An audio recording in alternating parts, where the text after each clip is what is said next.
자, 107페이지에 누황사 갑시다. 누황사. 문제 풀어온 거 다들 그래도 한번 불러드려야 되겠죠? 자, 12번부터 쭉 먼저 불렀을 때 12번에 2번 13번에 3번 14번에 4번 15번에 5번 16번에 3번 17번에 5번 그리고 18번에 4번이 되겠습니다. 틀린 것들 먼저 체크해 주시고, 자, 누황사 좀 해석이 어렵다는 분들이 많았는데 일단 보기에서 어떤 것들 좀 가지고 들어갈 수 있어서야 하는지 16번 보기랑 18번 보기 이 두 개를 간단하게 보고할게요. 그래서 16번 보기 나와 있는 111페이지 먼저 와주시고, 자, 16번 보기에서는 정보를 크게 두 가지 정도 가져갔을 때 일단 누황이라는 곳이 어떤 장소인지 먼저 설명해 줬죠. 그래서 누황의 개념을 먼저 알려줬을 때 이 누황은 굉장히 누추하고 좁은 집이다 하고 뜻을 먼저 밝혀줬습니다. 자, 그리고 보기의 끝에서는 이 누황이라는 곳이 세속적 공간이라고 했는데, 세속적 공간이라는 것은 우리가 살아가는 속세 안에 있다는 거죠. 즉 인간 세상 안에 있는 게 여기에 있는 누황이다. 자, 그럼 얘가 세속적 공간이라고 했을 때 이 반대의 공간은 어딜까요? 속세 반대는? 자연. 자연이겠죠. 그래서 이 누황은 자연 속에 있는 것이 아니라 우리가 살아가는 속세 안에 있는 공간이구나. 이걸 먼저 체크하실 수 있었겠고, 자, 근데 무엇보다 중요했던 것은 이 누황의 의미입니다. 자, 이 누황이라는 곳은 어떤 공간이냐면 여기 살아가는 사람들은 일반적으로 다 가난한 처지에 있어. 그래서 그지들이 사는 곳인데, 자, 근데 이곳에 사는 사람들은 그냥 난 그지야 하고 이렇게 받아들이는 게 아니라 이곳에서도 어떠한 정신적 가치를 추구하더라는 거죠. 정신적 가치를 추구하는 공간이다.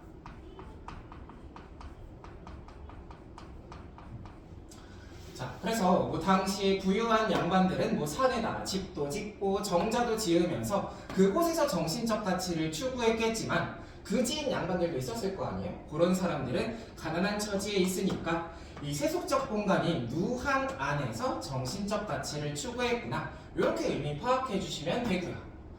자, 그랬을 때 이게 화자랑 연결이 되잖아요. 보기 안에서.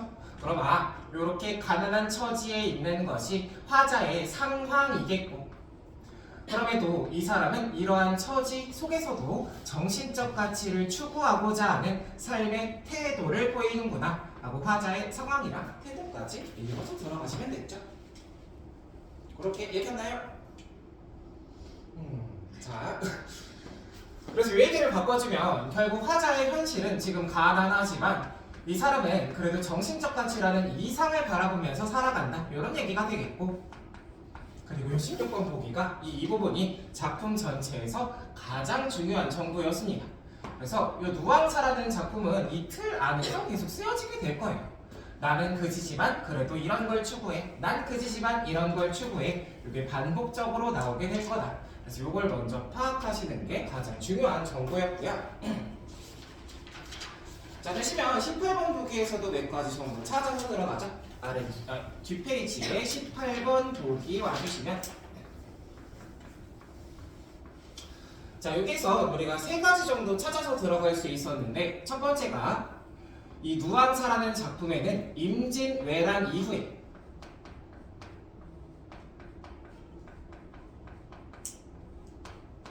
사회상이 담겨 있다는 거죠. 즉 누황사에는 임진왜란 이후에 사회의 모습이 표현되어 있고, 그럼 이 부분으로 우리가 알 수 있는 건 작품의 시대적인 배경이 임진왜란 이후구나 먼저 확인하실 수 있었죠.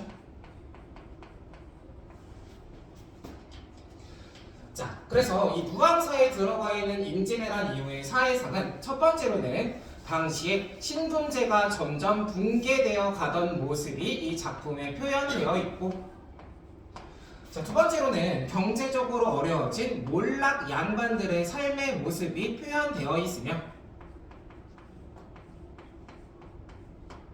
그리고 마지막 세 번째는 민중들, 즉 평범한 백성들이 이때부터 실리를 추구하기 시작했다. 즉 자신에게 실제로 이익이 되는 것들을 추구했다. 요 세 가지 정도가 나와 있다고 했습니다. 결국 이것들이 작품에 반영되어 있다는 것은 신분제의 붕괴와 몰락양반의 모습, 민중들의 실리 추구가 다 작품 안에 쓰여 있다는 거죠. 그래서 여기가 여기에 해당하겠네 하고 확인하면서 읽으셨으면 되겠고요. 자, 그리고 두 번째로 나와 있는 것은 요건 조선 전기의 양반들이 추구했던 자연 친화적인 삶의 모습도 담아내고 있대. 임진왜란을 한 이후에 사회상과 같이 나와 있는 것이 자연 친화적인 삶의 모습. 자, 그러면 여기를 16번 보기 읽고서 왔을 때 연결해서 해석할 수 있었거든요. 결국 여기 있는 양반은 그지지만 다른 양반들처럼 정신적 가치를 추구하고자 하죠. 그럼 여기서 확인할 수 있었던 게 그럼 여기 나오는 몰락 양반의 모습은 사실 화자의 모습이겠어. 화자가 몰락 양반을 대표하는 인물로 나오겠고, 그럼에도 자연 친화적 삶에 대한 추구가 나온다는 건 이 사람이 추구하는 정신적인 가치가 여기 있는 자연 친화적인 삶이겠구나. 이렇게 확인하실 수 있었죠. 자, 보기 내용을 이렇게 연결해서 보실 수 있었고요. 마지막 세 번째 정보 하나만 파악하고 가면 작품의 형식과 관련돼서 대화 형식의 전개가 나타날 것이다. 아주 좋습니다. 그래서 우리가 작품 해석할 때 이러한 정보들을 위주로 좀 파악하면서 읽었으면 되겠죠. 되셨나요? 자, 그럼 이렇게 했을 때 107페이지에 가자. 누왕사로 오겠습니다. 가부터 사까지 7개 파트로 되어 있고요. 자, 그래서 우리가 좀 중요한 것들을 밑줄 긋고 추가로 필기하면서 우리가 무슨 내용인지 한번 해석하도록 하죠. 가의 첫 번째 줄부터 가겠습니다. 자, 어리고 우아랄산 인의 위에 더는 없대. 즉 내가 세상에서 제일 어리고 우아해 라고 말한 거죠. 어리고 우아랄산의 윗줄 한번 그어주시고,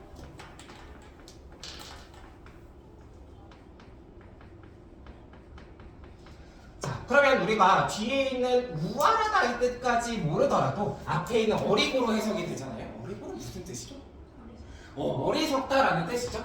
그래서 여기 있는 어리고 우아랄서는 내가 굉장히 어리석고 세상 물정을 모르는 사람이다. 이런 뜻이 되겠죠. 즉 여기가 자신에 대한 평가 내용이 될 테니까 그럼 화자는 자기 자신을 나를 굉장히 무능하다고 표현했구나. 나는 세상에서 제일 무능한 사람이야. 이렇게 얘기를 해줬고, 그럼 자기 자신을 깎아내리고 있으니까 무슨 태도인 거죠? 자조. 자조적인 태도가 나타나는 걸 확인할 수 있는 거죠? 훌륭합니다. 그래서 여기서 화자의 자기 자신에 대한 자조까지 읽어낼 수 있으면 아주 훌륭했겠고요. 자, 그리고 밑으로 왔을 때 두 번째 줄에 태도 읽을 수 있어야 되죠? 기륭화복을, 즉 일이 잘 되고 잘 되지 않는 것을 하늘께 붙여두고 산대. 즉 모든 일은 하늘이 결정하는 거야. 이런 태도. 우리가 무슨 론적 태도라고 했었죠? 운명론적 태도라고 했었죠. 그래서 두 번째 줄은 오른쪽으로 화살표하고 여기에선 화자의 운명론적 태도에 대해서 확인할 수 있구나. 즉 얘는 인간이 모든 것을 결정하는 것이 아니라 결국 모든 건 운명에 따른 것이다. 이런 생각을 가지고 살더라는 거죠. 자, 그래서 화자의 태도를 두 번째 줄에서 읽을 수 있었고요. 아래쪽.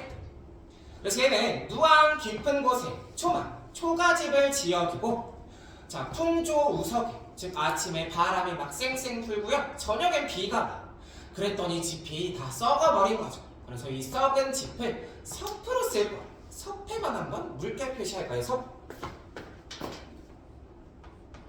밑에 보면 요 섭으로 쓴다는 게 무슨 뜻인 줄 알 수 있는데, 섭이 뭐였을까요? 섭. 자, 여기서 섭 뜻만 적고 가면 이 친구는 땔감이라는 뜻으로 쓰입니다. 땔감. 이 썩어버린 짚을 땔감으로 써서 밑에 보면 밥이랑 막 죽을 짓죠. 자, 그래서 그 밑에 새우밥, 다톱, 죽을 지어라. 앞에 있는 새우비랑 다톱은 양이 굉장히 적은 겁니다. 그래서 밥이랑 죽을 굉장히 조금 짓는데 연기도 하도 할 수 있죠. 하도 하도할샤 밑줄 그어주시고. 그래서 밥이랑 죽은 조금 짚는데 연기도 하도할샤 하면 여기는 하도할샤는 무슨 뜻이었나요? 많기도 많구나 이런 뜻이었죠. 그래서 여기 있는 하도할샤가 많기도 많구다라는 뜻이 된 건 우리가 중세에서 혹은 고전에서 하다가 쓰이게 되면 얘가 많다의 의미를 가지고 있기 때문이었고요. 그럼 지금의 하다, 지금의 두의 뜻은 중세에는 어떤 글씨로 표현되었을까요? 여린이에요. 여린이 비슷해요. 히읗은 사실 똑같아요. 아래요. 아래아를 붙이는 것으로 달라졌습니다. 그래서 우리가 기억해두면 히읗에다 아래아를 붙여서 요렇게 써주면 요게 지금의 하다다, 지금의 두라는 뜻이다. 요렇게 기억해 주시고요. 또 하나 볼게. 여기서 연결 어미로 리을샤를 썼다는 거예요. 리을샤. 그래서 많기도 많구나 하고 얘를 우리가 뭐뭐구나로 해석하고 왔죠. 그럼 고전에서 이 리을샤라는 종결어미는 무슨 형 종결어미인 거죠? 종결. 뭐뭐구나 하면은 무슨 형인 거예요? 감탄형 종결어미로 우리가 확인하시면 되겠고, 추가로 읽을 수 있는 게 감탄형 종결어미가 쓰이면 무슨 어조예요? 영타적. 영탄적 어조가 쓰인 것까지도 우리가 연결해서 확인할 수 있는 거겠죠. 자, 모모 리을샤는 우리가 고전에서 쓰이게 되었을 때 감탄형 종결어미로 보면 되고, 그래서 이 친구가 나왔을 때 화자의 영탄적 어조가 들어갑니다. 이렇게도 물을 수 있겠다 하고 같이 기억하시면 되겠죠. 자, 그래서 밥이고 죽이고 얼마 짓지도 않는데 연기만 엄청 많이 나더라는 거예요. 그래서 얘는 설대인 숭례, 벌대운 숭룡으로 빈 배만 속일 뿐이래. 물배만 겨우 채우고 있는 거죠. 자, 그럼 우리가 읽은 네 번째 줄부터 여섯 번째 줄까지 요 세 줄을 오른쪽으로 크게 묶어주시고, 자, 그래서 우리가 큰 덩어리로 해석했을 때 여기서 얘기하고 싶은 건 내가 이렇게 가난하게 산다 하고 자신의 빈곤한 삶의 모습에 대해서 표현을 해준 거죠. 자신의 빈곤한 삶을 표현해줬고, 자, 근데 이 모습을 내가 구체적으로 무엇을 먹으며 또 밥을 어떻게 짓는지 표현해 가면서 굉장히 구체적으로 묘사해 줬다는 것이 이 부분의 표현상의 특징이라고 볼 수가 있겠습니다. 나는 이렇게 크지예요 이걸 보여주는데 그게 굉장히 구체적이더라. 자, 그럼 앞에 이 가난한 처지에 대한 얘기가 나왔으니까 내가 추구하는 정신적 가치가 이어서 나와야 되겠죠? 그 아랫부분이 그 내용이었습니다. 자, 그래서 생에 이러하다, 삶이 이렇다고 해서 장부의 뜻을 옮길 것인가? 즉, 옮기지 않겠다는 얘기겠죠? 자, 그래서 내가 바꾸지 않을, 옮기지 않을 이 장부의 뜻은 아래쪽에 있는 적을망정 품고 있는 안빈일념이었습니다. 그래서 여기 나오는 안빈일념 동그라미 한번 해주시고요. 지금 나는 안빈일념 적을망정 품고 있고 이거는 바꾸지 않을 거야 라고 얘기하는 게 되겠죠. 그 아래쪽에 안빈을 보면 뭐가 떠올라야 돼요? 안빈? 안빈낙도가 여기서 연결해서 떠올라야 되겠죠. 즉 안빈일념은 내가 안빈낙도 하면서 살겠다는 한 가지 생각입니다. 그래서 이 사람은 안빈낙도 하겠다. 즉 내가 가난하지만 이것을 즐겁게 받아들이겠다, 수용하겠다 라는 자신의 삶의 태도를 이야기해 준 거고, 자, 결국 이렇게 가난한 처지에서도 이 사람이 안빈낙도를 추구한다는 건 여기 있는 안빈낙도가 이 사람의 정신적 가치가 되겠어 하고 연결해서 생각하실 수 있었겠죠. 이 사람은 그지지만 다른 양반들처럼, 부유한 양반들처럼 안빈낙도하는 삶을 추구하네, 이렇게 보시면 되고요. 자, 그리고 맨 밑에 줄 얘가 수위로 살려고 하는데 이게 날로조차 날이 갈수록 저어해지는 게, 자, 두 가지 뜻만 보시면 될 텐데 먼저 앞에 수의에 물결 표시해 주시고요. 수의. 자, 그럼 내가 수위로 살아가고자 한다면 수위가 무슨 뜻이었을까요? 수위. 뭔가 좋은 거 같나요? 아니면 부정적인 거 같나요? 여기 수의의 뜻 적고 가면 이 친구는 옳은 일이라는 뜻입니다. 내가 옳은 일 하면서 살고 싶어. 자, 그래서 여기서의 옳은 일은 내가 추구하는 정신적 가치, 안 빈납도하면서 살고 싶지만 이런 뜻으로 보시면 되겠고. 그러면 뒤에 있는 저어 하나도 밑줄해 주시고 이 친구는 별표 하나 했을 때 그럼 이게 날이 갈수록 저어해진다는 건 무슨 뜻일까요? 잘 돼간다는 걸까요? 아니면 마음대로 잘 안 된다는 걸까요? 마음대로 잘 안 된다는 거겠죠? 여기는 저어하다는 뜻대로 되지 않는다, 마음대로 되지 않는다라는 뜻이었습니다. 자, 그래서 내가 안 빈납도하면서 살고 싶은데 이게 날이 갈수록 힘들어지는 건 결국 내가 추구하는 이상은 굉장히 높아. 근데 내가 살고 있는 현실 속에서 이게 어려운 거죠. 즉 이상과 현실이 부딪히고 있기 때문에, 즉 꿈은 높은데 내 현실이 시궁창이기 때문에 그렇겠고요. 그럼 여기서 우리가 이상과 현실이 부딪히는 걸 이 사이에 이게 있다고 합니다. 이게 있다고. 뭘까요 이게? 괴리가 있다고 하죠. 그래서 여기서 나타낸 건 이상과 현실 간의 괴리 때문에 내가 정신적 가치를 추구하는 삶이 날이 갈수록 힘들어진다라는 얘기였겠네요. 자, 그래서 여기가 첫 번째 가의 내용이었고요. 나는 빈곤한 삶 속에서도 이런 정신적 가치를 추구해 라는 내용이었죠. 자, 그럼 아래쪽에 나로 이제 내려옵시다. 자, 가을이 부족하거든 봄이라 유여하며, 즉 봄이라고 여유롭게 쓰며 주머니가 비었거든 병이라고 담겨 있겠니. 즉 가을에 먹을 게 없으니까 봄에도 없고, 주머니가 비었으니까 뭐 술병에도 이 술이 들어있지 않다, 이런 얘기겠죠. 그래서 A로 묶여 있으니까 여기에서 표현법 정도 찾아보고 가면 될 텐데 우리가 기본적으로 두 개씩 바로 눈에 좀 들어가야 될 게 있죠. A의 표현법 두 개 뭐로 쓰였을까요? 대꾸법이 맨 처음으로 쓰였죠. 그래서 A로 이렇게 묶인 부분 아래쪽으로 대꾸 먼저 확인해 주시고, 윗줄하고 아래줄에 문장 구조가 유사하잖아요. 그리고 끝에 담겨지라고 끝내는 데서는 요 법이 또 쓰여요. 서리법. 그래서 대꾸법이랑 서리법 두 가지 쓰인 거 먼저 확인이 되시면 요걸 통해 얘기하고 싶은 건 나는 이렇게 궁핍해, 그지야 하고 얘기해주고 싶은 거였고, 자 그리고 밑에 그래서 빈곤한 인생이 천지간에 온 세상에 나뿐인 것 같아. 자 그리고 그 아랫줄 네 번째 줄 밑줄 쭉 그어주시고, 기한이 절신하다 일단심을 잊을란가 밑줄 그어주시고요. 여긴 좀 너무하죠. 한자를 이렇게 막 쏟아놓고 뜻을 하나도 안 풀어줬어.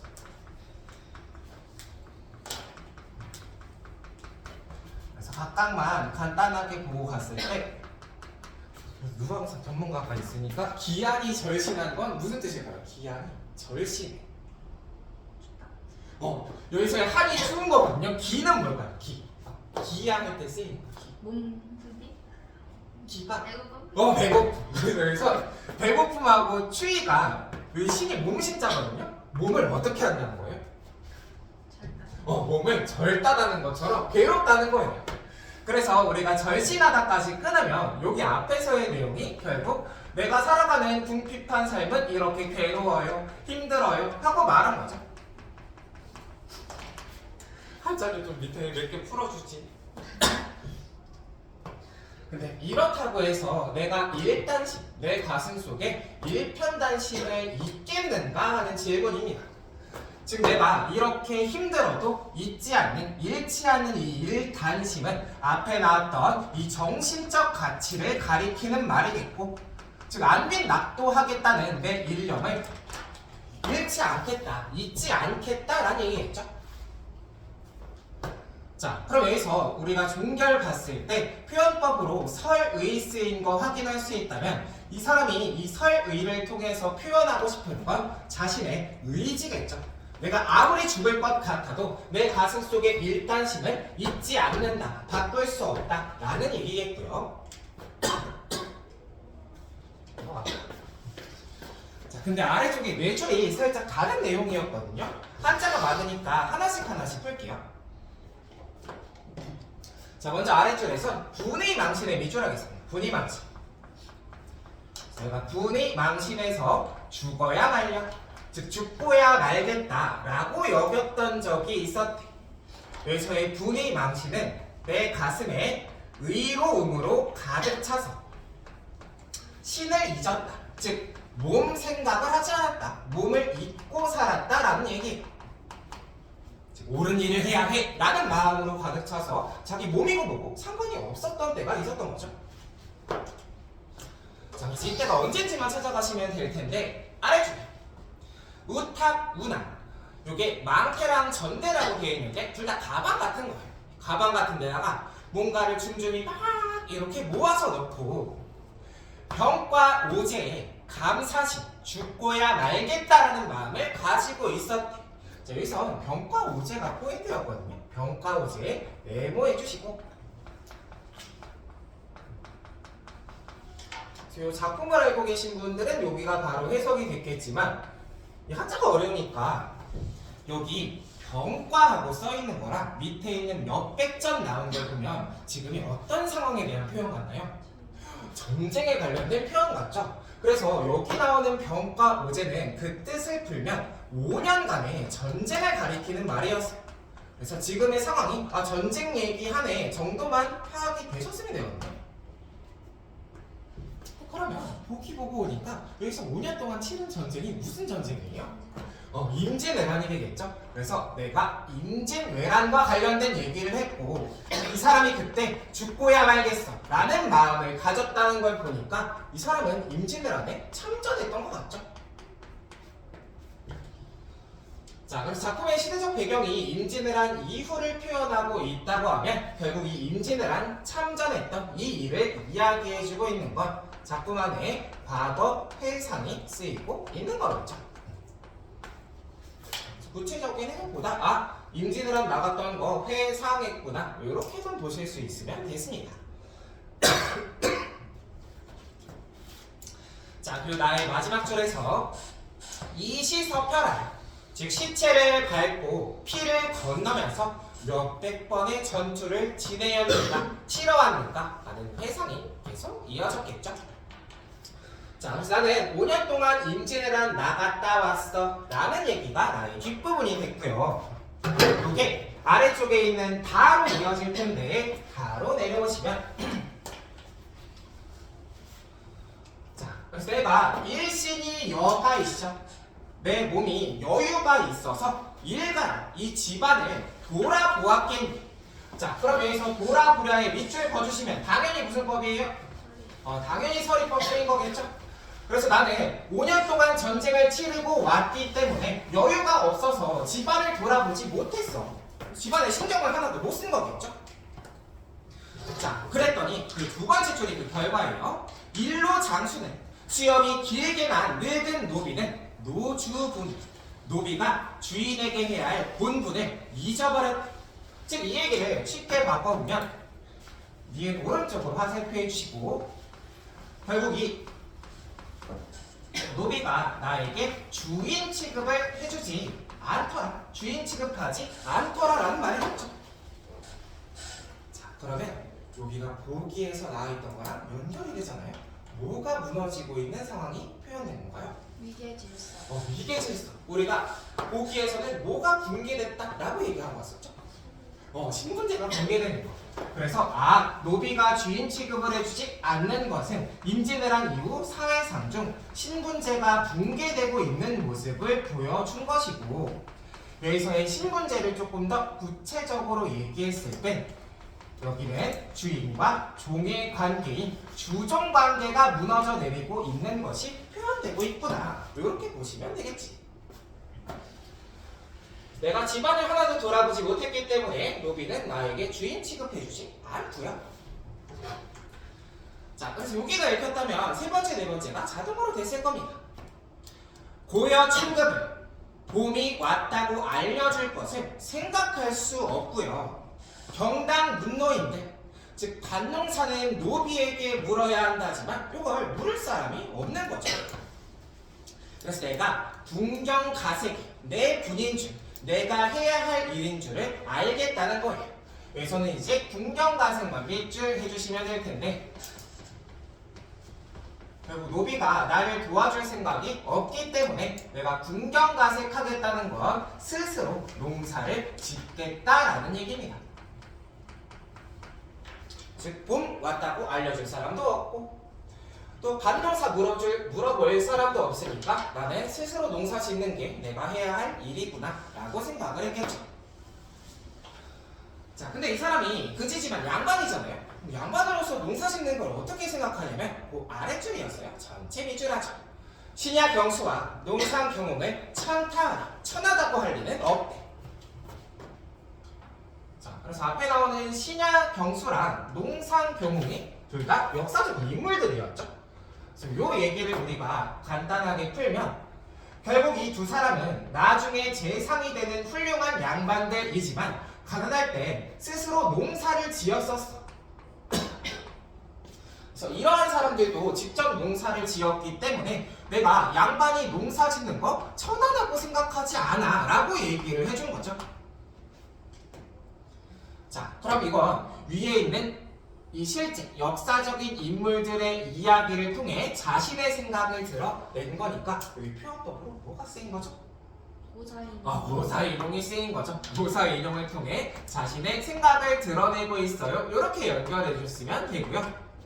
저게 문제 보기로도 나왔었죠. 자, 그래서 나는 농사 짓는 것 자체는 천하다고 생각하지 않는데 자, 내가 농사를 짓지 못하는 이유가 그 아래줄에 나와 있었죠. 윗줄 이어서 신. 아무리 갈고전들 어느 소로 갈로 손고. 즉 내가 아무리 갈고자 해도 어느 소로 갈 것인가 하면 결국 내가 농사를 하지 못하는 이유는 소가 없어서다. 즉 이념적인 문제 때문이 아니라 현실적인 문제 때문에 나는 농사를 짓지 못하는 거야 라고 얘기를 했네요. 그래서 그 끝에 갈로 손고 하는 질문의 형태로 끝낸 걸 봤을 때 여기에 설의법 쓰여 있구나 하고 같이 체크가 되었어야겠죠. 그래서 요거 틀린 분들이 굉장히 많았거든요. 15번에서 2번이 그래서 맞는 설명이 된 건 고사 인용 서리적 표현을 통해서 옛사람은 이 신야병수 농상경홍처럼 농사를 지을 수 없는 따르게 어려운 자신의 처지를 드러내준 거죠. 15번의 2번이 그래서 적절한 보기가 된 거고요. 자, 그래서 우리 다에서는 이 사람이 농사 짓는 것 자체를 천하다고 생각하지는 않지만 나는 소가 없어서 농사를 못 지어요. 그게 문제예요. 하고 말을 해줬고요. 요걸 라에서 이제 해결하러 갑니다. 아래쪽에 라로 내려와 보죠. 자, 한기 태심하여 가뭄이 심해서 시절이 다 늦었어요. 지금 농사 짓기에 때가 점점 늦고 있어. 근데 서주 높은 논에 잠깐 갠 열개, 비가 잠깐 내리다 그쳤죠. 근데 도상 무한수를 길에 흘러가던 물을 반쯤만 자기 논에 대어두고서 소 한 적 주마, 소 한 번 빌려주마 하고 엉성히 하는 말씀이 있었대. 이 네 번째 줄 한번 밑줄 하죠. 소 한 적 주마 하고 엉성히 하는 말씀. 결국 비가 내리다 그쳐서 길에 물이 흘러가는데 이걸 자기 논에 대놓고 소 한 번 빌려줄게요 하고 얘기했던 농부가 있더라는 거죠. 그래서 여기 나오는 이 농부는 나에게 이야기했던 게 약속했던 것이 소를 빌려주겠다라는 말을 했대. 굳이 적은 건 여기 있는 발화주체 찾는 걸 좀 어려워했어요. 그래서 소주인 혹은 다르게 말해서 농부가 한 말이 됐고요. 자, 근데 이 사람이 그 말을 엉성하게 했다는 걸 보면 내가 제 목숨을 바쳐서 무조건 소를 빌려주겠습니다 이런 말은 아니었고 아마 지나가는 인사치레로 했던 것 같아. 소 필요하세요? 예, 뭐 나중에 시간 되면 한번 빌려드릴게요 이렇게 지나가는 말로 했겠죠. 근데 이 사람은 지금 소가 없어가지고 농사를 못 짓고 있으니까 이걸 죽자고 달려든 거예요. 그 밤에 이제 막 밑에 뛰어가기 시작해. 아래쪽에서 보시면 친절우라 너긴 집에 달 없는 황혼에 허이허이 막 밤에 달려가기 시작해. 여기서 허위허위만 한번 윗줄 봐주시면요. 허위허위. 즉 소를 빌려주다니 친절하다 하고 이 달 없는 황혼의 깜깜한 밤에 이 집까지 허위허위 달려갔다 하면 요즘 말로 바꿨을 때 얘를 허둥지둥 정도로 보면 될 것 같거든요. 그 집까지 허둥지둥 달려갔어요 하면 허둥지둥은 급하게 뛰어가는 모양을 흉내내는 말이잖아요. 그럼 표현으로 뭐가 쓰인 거죠? 의태어가 쓰인 거죠. 더 크게 보면 의태어는 어디에 들어갈까? 음성상징어에 들어가겠죠. 그래서 여기서는 의태어의 사용, 더 크게 보면 음성상징어의 사용을 통해서 이 사람이 그 집까지 어떻게 뛰어갔는지 그 모습을 표현해주고 있고요. 이 모습으로 우리가 생각할 수 있는 건 이때 화자가 어떤 감정을 가지고 있었을지를 파악할 수 있죠. 그럼 야밤에 이 집까지 막 뛰어가는 건 이 사람이 어떤 마음이었기 때문에 그랬을까요? 급해요. 급하고 또 기분이 좋을까요? 안 좋을까요? 좋아요. 좋겠죠. 소를 빌려주다니 하면서 막 뛰어갔을 거 아니에요?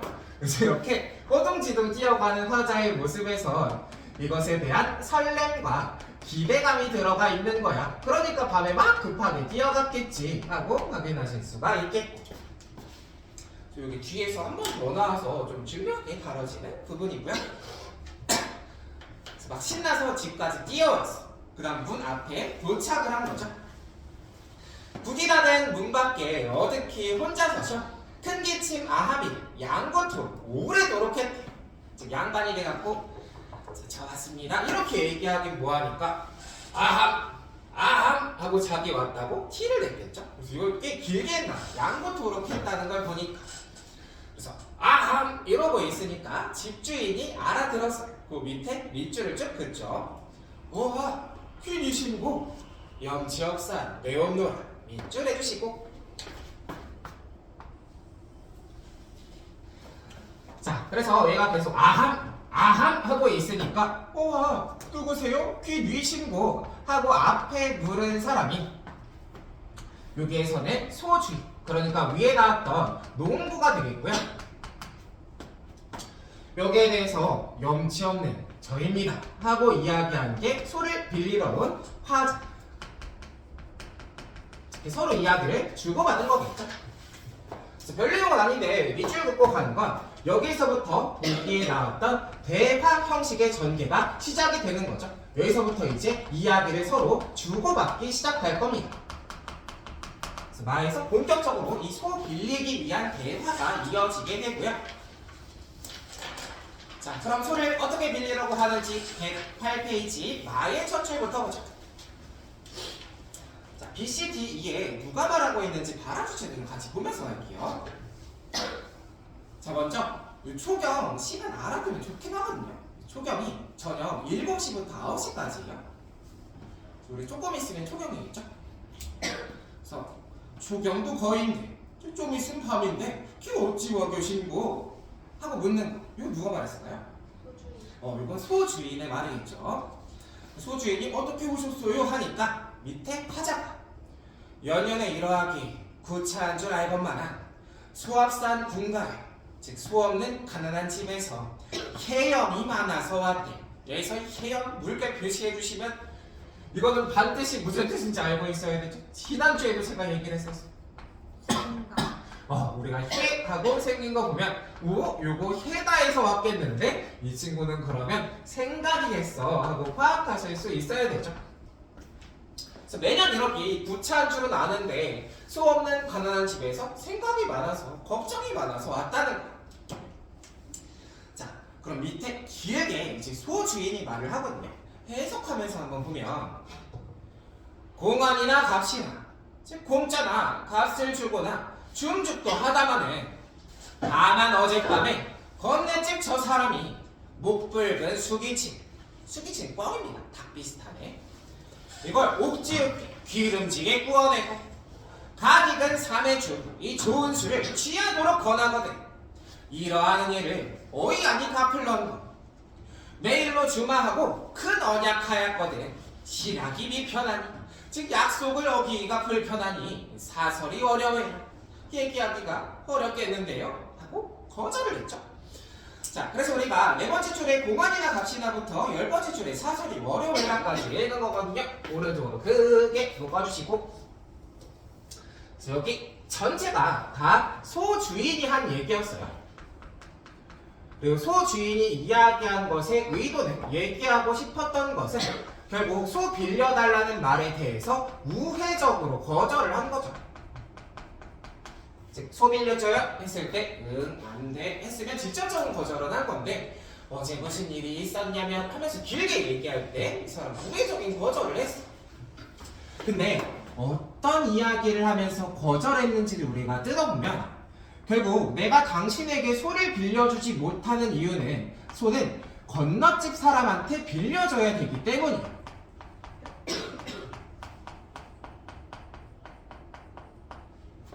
자, 그럼 이 소를 왜 건너집 사람한테 빌려줘야 하냐면 이 사람은 나에게 꿩도 튀겨다 주고 좋은 술도 갖다 주면서 물질적인 대가를 제공했거든.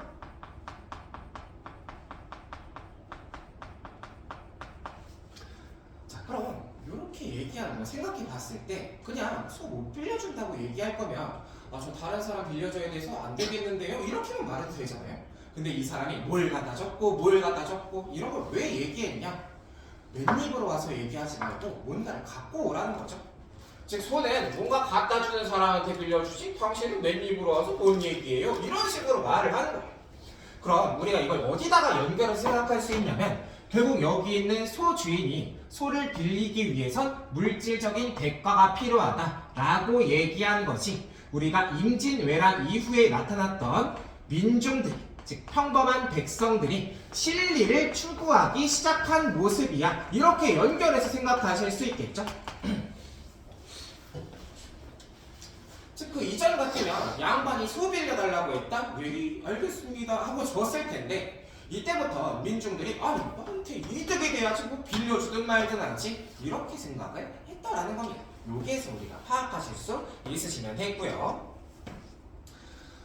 자, 그래서 이렇게 크게 읽으니까 C랑 D까지가 다 소주인 얘기였던 거죠. A, B, C, D가 다 소주인이 한 말이에요. 자, 그럼 밑에 있는 E는 이제 자연스럽게 화자가 한 말이 되겠죠. 화자가 이걸 듣더니 실이 그러하면 사실이 그렇다면 혈망 설마 어이할 것인고 어쩔 수가 없죠 하고 집으로 돌아온 거죠.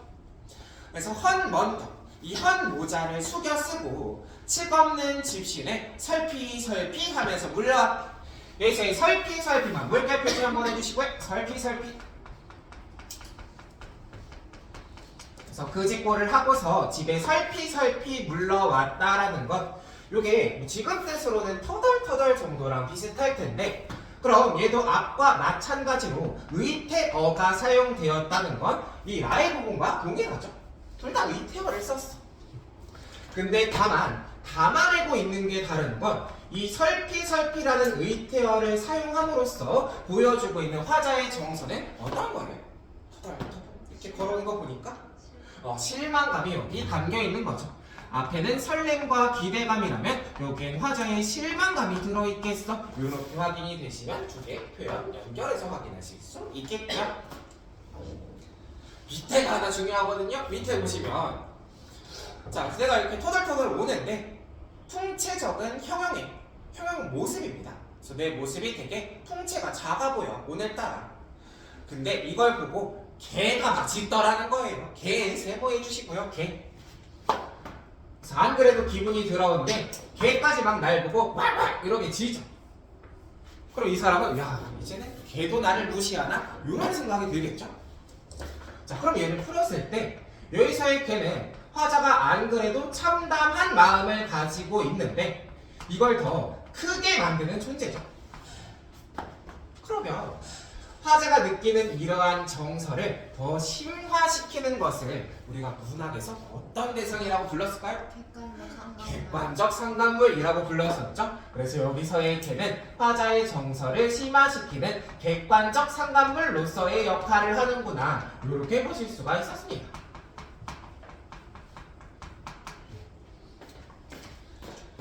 자, 그래서 마에서 이 소주인과 대화를 나누고 실패한 다음 집에 돌아오는 모습까지를 봤습니다. 자, 그럼 아래쪽 바로 가면 이제 집에 도착했겠죠? 자, 바의 첫 줄을 보니까 와실에 들어간들 잠이 와서 누웠겠니? 그럼 와실 밑에만 물결 표시해 주시면 여기는 와실 무슨 집을 뜻하는지 알겠나요? 와실? 달팽이 집을 여기서 뜻하거든요. 그래서 바의 와실에 물결 표시 하나 해주시고 달팽이 와자가 쓰여서 와실은 달팽이 집이다. 자, 그럼 이 사람이 진짜로 달팽이를 쫓아내고 거기 들어갔다는 얘기는 아니고 이 달팽이 집이라는 뜻은 결국 굉장히 좁고 누추한 집을 비유적으로 가리키는 말입니다. 즉 거지 같은 방에 들어왔다고 잠이 와서 누웠겠는가 참 안 오지 이런 말이 되겠고 잠이 안 와서 뭐 하냐면 북창에 비겨 앉아 즉 창문에 비껴 앉아서 새 배달 즉 새 해가 뜨기를 아침을 기다린대. 자, 근데 무정한 대승은 이내 하늘 도우나가 내 하늘 더 크게 만들더라는 거죠. 자, 여기서의 대승의 세모 한번 해주시고요. 밑에 별표로도 풀어져 있었지만 여기서의 대승은 새 중에서도 오지새를 가리키는 말이고 그리고 여기 있는 오지새는 밭갈기를 재촉하는 새래. 즉 이 새가 올 때쯤에는 밭갈기를 거의 끝내야 돼요. 아니면 때가 늦어. 자, 근데 이 새가 화자의 한을 더 크게 만든다는 것은 이거 아니까 그렇죠.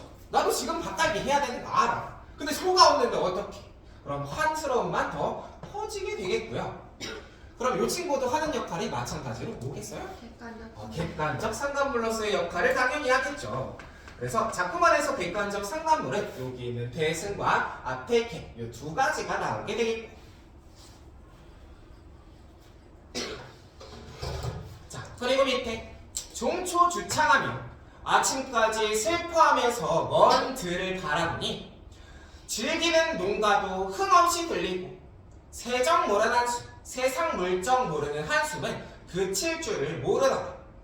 뒤로 묶여 있으니까 여기서 화자의 정석같이 연결해서 파악을 하면 결국 신나는 농가가 나한테 하나도 즐겁지 않게 들리는 것은 화자가 소 빌리는데 실패했기 때문에 지금 가슴 속에 실망감과 자책감으로 가득 차서 그렇겠죠. 또 이 농가가 하나도 신나지 않는 것은 이 먼들에 있는 사람들 때문이기도 한데 즉 이 먼들 속에는 이 농가를 부르는 농부들이 있겠죠. 근데 생각해보면 여기 있는 농부들은 이미 소를 가지고 농사를 짓는 중이고요. 또 막 신나게 즐기는 농가를 부르면서 신나게 농사를 짓고 있어. 그럼 화자와 상황도 그렇고 감정도 그렇고 이 농부들은 굉장히 대조적인 모습을 보이는 거죠. 이 사람들을 봤을 때 기분이 더 안 좋아졌을 거예요. 그래서 요걸 여러분들이 찾기 어려웠던 게 얘도 15번에 있었죠. 여기서 청각적 심상을 통해서 화자의 실망감을 드러내고 있다. 15번에 4번 보기 있었는데 그래서 청각적 심상은 여기 있는 즐기는 농가였습니다. 자, 이 노래가 하나도 즐겁지 않은 것은 화자가 그만큼 실망했기 때문이야. 이렇게 파악하시고 가면 되고요. 자, 그리고 이제 시선을 먼 들에서 집 안으로 돌릴 거예요. 집 안에 보니까 아까운 저 소비, 쟁기가 있어. 근데 이 쟁기가 벽보님이 날이 굉장히 좋다는 거죠. 자, 그래서 쟤는 가시 엉킨 묵은 밭도 용있게 쉽게 갈 수 있을 것 같은데 허당 반벽에 빈 집에 빈 벽에 쓸데없이 걸려 있다는 거예요. 소만 있으면 쟤를 쓸 수 있을 텐데. 자, 그래서 밑에가 그 결론이죠. 춘경도 거의거나 부리쳐 던져두지 밑줄 꺼주시고 즉 봄 농사도 거의 지나갔구나 부리쳐서 던져두자. 즉 여기에서부터 화자가 결국 농사를 포기하고 있는 거겠죠. 때도 다 지나갔고 결국 소도 빌리지 못했으니까 농사 때려치겠다는 겁니다. 그런데 여기서 한 가지 물어보면 무엇인가를 포기하는 게 나오면 무슨 태도가 반드시 연결이 되어야 돼요. 포기하고 하고 포기하는 건 무슨 태도랑 연결이 될까요? 절망적 태도. 뭔가 이렇게 막으면 내려놓는 거. 아휴 못해. 아휴. 체념. 체념과 여기서 연결이 되어야 됩니다. 그래서 뭔가 포기하는 게 나오면 화자의 체념적 태도에 대한 표현이 되겠다. 그래서 포기 나오면 항상 체념이랑 연결해서 기억하실 수 있어야 됩니다. 자, 그래서 바에서 집에 돌아와서 절망적인 감정을 느끼고 있던 화자의 모습이었고요. 이제 마지막 사에서 작품을 정리하죠. 자, 첫 번째 줄에 보니까 얘는 강호한 꿈을 꾼 지가 오래됐어. 근데 그건 구보기 위로 해서 잊어버렸다는 거죠. 자, 그럼 첫 번째 줄에 나오는 강호한 꿈 동그라미 해주시면 얘는 강호한 꿈을 꾼 지가 오래됐다. 얘가 무슨 뜻이라고 해석해주지 않아도 여기 나오는 씌어가지고 풀 수 있어야 되거든요. 강호가 나왔잖아요. 강호. 강호가 어디예요? 자연이죠. 강호가 자연인데, 그래서 강호가 우리가 시조나 가사에 쓰이면 일단 무조건 자연을 상징할 거란 말이지. 그럼 여기서 강호한 꿈이 나타내고 있는 게 보기에 나왔었구나. 여기에서부터 이제 자연 친화적인 삶을 얘기할 거구나. 이렇게 파악이 되겠죠. 즉 자연 친화적인 삶을 꿈꾼 지가 오래됐다. 요 말을 했고요. 자, 근데 이번 꿈꾼 지가 오래된 건 구보기 위로에서 그렇다고 했죠. 구보기 위로에 크게 세모해 주시고,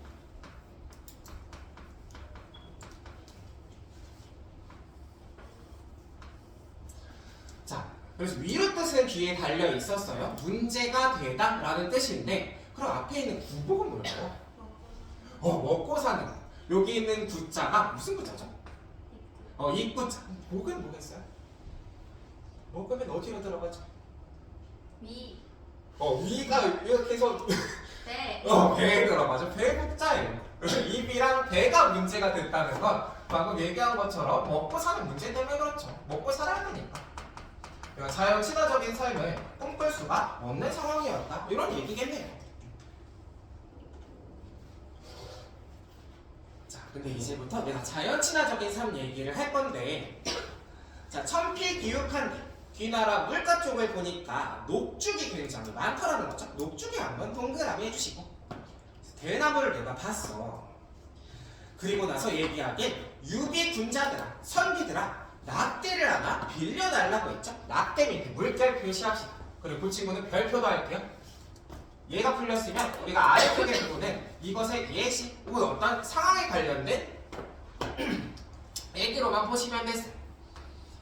그럼 이 사람이 선비들에게 빌리라고 하는 낙대는 뭘까요? 낚싯대. 낚싯대를 빌리라고 합니다. 낚싯대. 선비들아, 낚싯대 하나 빌려줘 라고 얘기를 한 거죠. 그럼 얘가 중요한 이유는 뭐냐면, 우리가 고전에서 낚싯대가 나왔을 때 얘가 상징하는 삶의 태도가 있기 때문이고요. 그럼 선비들이 낚시하는 게, 야, 오늘 물고기 2,000마리 잡아야지 하고 낚시를 하나요? 결국 자연을 즐기려고 하는 거죠. 그럼 즐기는 건 무슨 적인 태도예요? 풍류. 풍류. 그래서 낚싯대는 풍류적인 삶의 태도를 상징하는 대상이고, 또한 되게 여유롭게 사는 거잖아요. 낚싯대는 아무렇게나 던져놓고 흥흥 해서 여유롭게 살아가는 거. 유유자적한 삶의 태도죠. 유유자. 유유자적한 삶의 태도. 자, 그래서 이러한 낚싯대를 빌려달라고 했다는 건, 나 지금부터 풍류적이고 유유자적하면서 살 거야 라고 얘기를 해준 거고, 그럼 이 부분에서부터 화자는 자연 친화적인 삶을 추구하겠다라고 아예 말을 한 거구나. 나는 지금부터 자연 친화적으로 살 거야 하고 말을 한 거야. 그러니까 낚싯대 빌려달라고 했겠죠. 자, 그래서 아래쪽에 이제 자연물들이 막 쏟아지면서 나오거든요. 자, 나는 노화 깊은 곳에서 명월청풍에 벗이 돼서 살겠대. 자연물 두 개만 동그라미 하죠. 노화랑 명월청풍. 이렇게 막 자연물들 쏟아지는 거 봤을 때도, 여기가 자연 친화적 삶이겠다, 이렇게 읽히실 수 있었을 거고, 이 중에 하나 어려울 것 같은 게 노화 뜻이겠네요. 노화 뭔 뜻일까요? 이렇게 막 가을에 하고 이렇게 막 갈대. 갈대. 그래서 노화는 갈대꽃이에요. 갈대꽃. 몸으로 말해오시는 거죠? 자, 그리고 밑에서 님제 없사, 임자 없는 풍월강산에서 절로 늙어가겠다는 거. 풍월강산만 동그라미 하시면 되겠고, 동그라미 친 것들이 다 자연을 상징하는 시어들이죠. 자, 그리고 밑에 자연별 마지막으로 하나 더 나온 게 무심한 백구입니다. 욕심 없는 백구는 오라고 하며 말라고 하지 않는데 나를 가만히 내버려 두는 친구예요. 자, 그럼 여기서의 백구도 어떤 제목을 나타내나요? 새예요. 새인데 막. 갈매기. 갈매기를 나타냈습니다. 그래서의 백구는 갈매기. 욕심 없는 갈매기는 나를 내버려 둬줘요. 이런 말이 되겠고. 사연 얘기를 이렇게 길게 하더니 다툴이 없을 사람, 다툴 사람이 없는 건 다문인가, 다만 여기인가, 이뿐인가, 여긴 나는 이제부터 자연 친화적 삶 살 거야. 이렇게 얘기를 한 거죠. 자, 그래서 이제 안에 무상한 이 몸에 무슨 질취, 무슨 뜻이 있겠냐만 두세 일왕 반문은 다 묵혀서 던져두고, 즉 농사는 때려치고, 있으면 죽이요 없으면 굶을 망정, 남의 집 남의 것을 전혀 부러워하지 않겠대. 자, 그럼 이제 마지막으로 웃긴 이에서 표현을 좀 보면 되겠죠? 내 빈천, 내가 가난하고 천한 것을 슬피 여겨서 손을 댄다. 즉 거의 물러가라 이렇게 한다고 얘가 물러가며, 남의 북인 부유하고 귀한 것을 부럽게 여겨서 손을 친다. 즉 이리 와 한다고 나에게 오겠냐는 거예요. 자, 그럼 우리가 이로 묶인 이 부분에서 표현법 4개 찾을 거거든요. 일단 기본적으로 밑줄 아래쪽 보니까 무슨 법이? 대꾸법이 바로 보여야 되겠고, 끝에 보니까 또 어때요? 서리. 대꾸 소리는 기계적으로 탁탁탁 이제 찾을 수 있어야겠죠. 세 번째는 위에 제가 빈천을 얘기했는데 아래쪽에서 비기울림, 대조법, 서로 반대의 것을 가지고 얘기했죠. 마지막 하나는 여기 있는 빈천이란 부기가 내 손짓을 알아들을 수 있는 것처럼 표현이 됐잖아요. 이인법. 의인법이 여기 쓰여 있겠죠. 사람처럼 얘들을 표현해줬다. 이 4가지 표현을 크게 찾았을 때 결국 화자가 얘기하고 싶은 건 이거죠.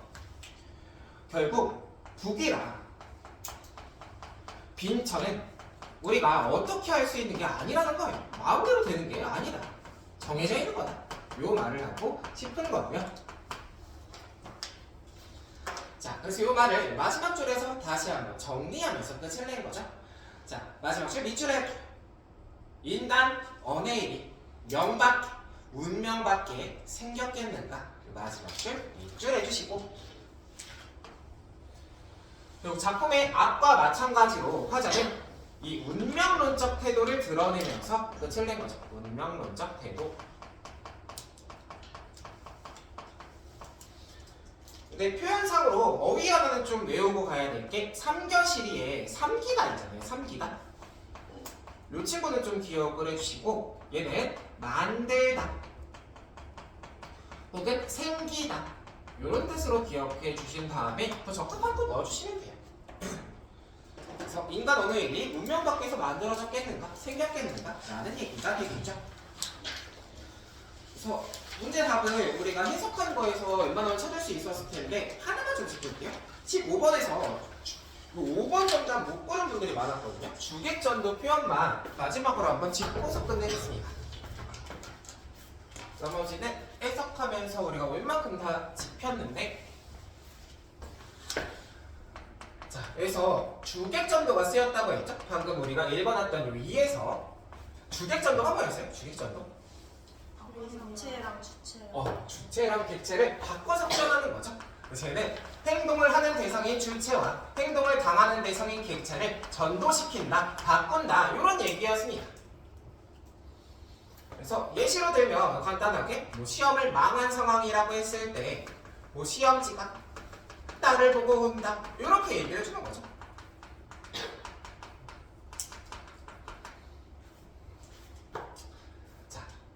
그래서 원래는 내가 시험지를 보고 울고 있는 것일 텐데 이 두 가지를 뒤집어서 표현했을 때 우리는 주객전도가 쓰였다고 하고요.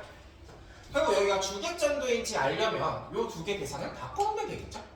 그럼 2에서 우리가 뒤집으면 북이랑 빈천이 나에게 손짓을 하고 또 나에게 저리 가 하고 손을 뺀다는 얘기잖아요. 그렇게 바꿔서 표현이 안 되겠죠? 그래서 우리가 주객전도 파악할 땐 이 둘을 뒤집어 봐라. 이 주객전도가 쓰이지 않았기 때문에 5번이 적절하지 않은 것이 됐어요. 자, 그래서 여기까지 앞에 누안서 봤고요. 뒤에 문법으로 가겠습니다.